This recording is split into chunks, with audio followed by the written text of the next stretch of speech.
gritty, broke-ass guys. And I think a lot of comedy back in the day used to be based around working-class guys trying to make a come up and make their life better. And failing, yeah. And a lot of TV now is like, oh, we're rich, we're the super flyest guys ever. And there's a lot of TV based around that. But I think, stuff like Only Fools and Horses, that about guys trying to make it. Son, they were always trying to better themselves and never managing it, isn't Definitely, but also they were able to enjoy being poor and still have fun. It wasn't about money. Even though they wanted money, it was the community around them and the people around them that sort of built them up and made them funny.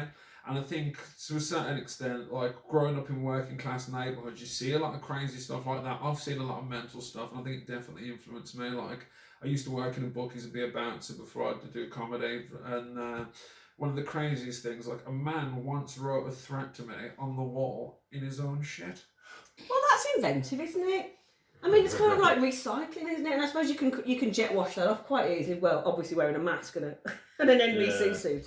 I think what must he think the catalyst in his mind at that moment when he said, "That's it, I know what I'm going to do." Was he there going, "Oh, I haven't got a spray can on me.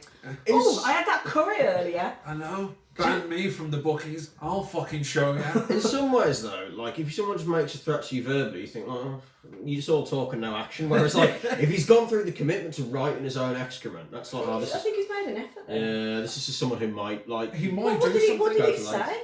It said... Did he say, "Have you got any bog roll?" He knows, but it said actually...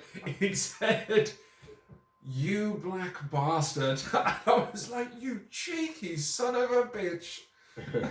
And he wasn't really getting back at me because I wasn't cleaning it. I was the manager. The cleaner was going to have a rough day. She's coming just to put all the papers in the bin on the floor of the bookies. And I'm like, "I'm sorry. There is a whole tapestry of shit you'll be cleaning off the wall this evening." Did you give her a bonus?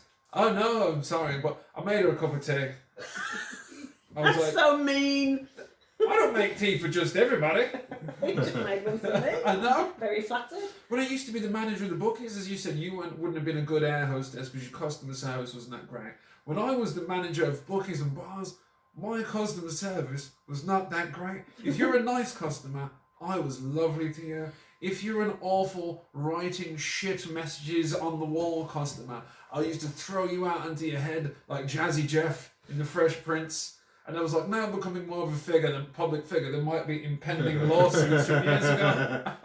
So what jobs have you had before comedy? I've worked, I was trying to think what customer service ones I've done. I worked in an art gallery. I used to work at the Vodafone HQ. That's where most of my stories come from. I worked in a Vodafone store for a couple of months before that. That's customer service, I guess, as well. I worked building boxes for a law firm and carrying the boxes around and then logging paper files on an Excel spreadsheet. And I worked driving boxes of sweets. No, not the sweets. The stands for sweets round the Grimsby, Doncaster, Rotherham area. Bearing in mind I don't have a driving licence and can't drive. This is me and my friend from school delivered in the Christmas period. People buy more sweets because they're all like, "Oh, it's the festive season." Because they don't know where else to buy their kids. Jesus loved sweets. We're stopping at a fucking Mirko petrol station in Grimsby. Let's get some bonbons. So people buy extra sweets. So you need to put extra stands to put the extra sweets on because your sweet sales go up at Christmas. So the Mirko petrol stations, a big chain of petrol stations in the northeast, get extra sweets in. We didn't deliver the sweets. We delivered the stands for the sweets. The sweets were delivered separately. There better be a punchline to this. The kind of isn't really. We just sort of went round petrol garages like whilst people came in and like shit. There's sort of like people coming in and trying to like steal porn mags off the top shelf of the petrol station whilst we're building like a 1 metre sweet stand that the owner is insisting goes into an 80 centimetre wide gap. Now I worked in a petrol station when I was 17. Wasn't legally allowed because you have to be 18 for fire eggs. That was my first job working in a petrol station. Yeah. Just as the Wolverhampton riots had started, and my boss said to me, "If anybody tries to fill up a milk bottle with petrol and put a rag in it, lock the door." And I thought, "Yeah, I will. I'll definitely lock the door if that happens." 17 years old. Yeah. My first job was at Marks and Spencer's. I just finished secondary school and was starting college in a few months. And my mum came to me and she was like, "Boy, you were getting a job. Aside from college," she's like, "I'll pay for you to live in this house and to eat and to travel to college, but I will not pay for your drinking and smoking and whoring."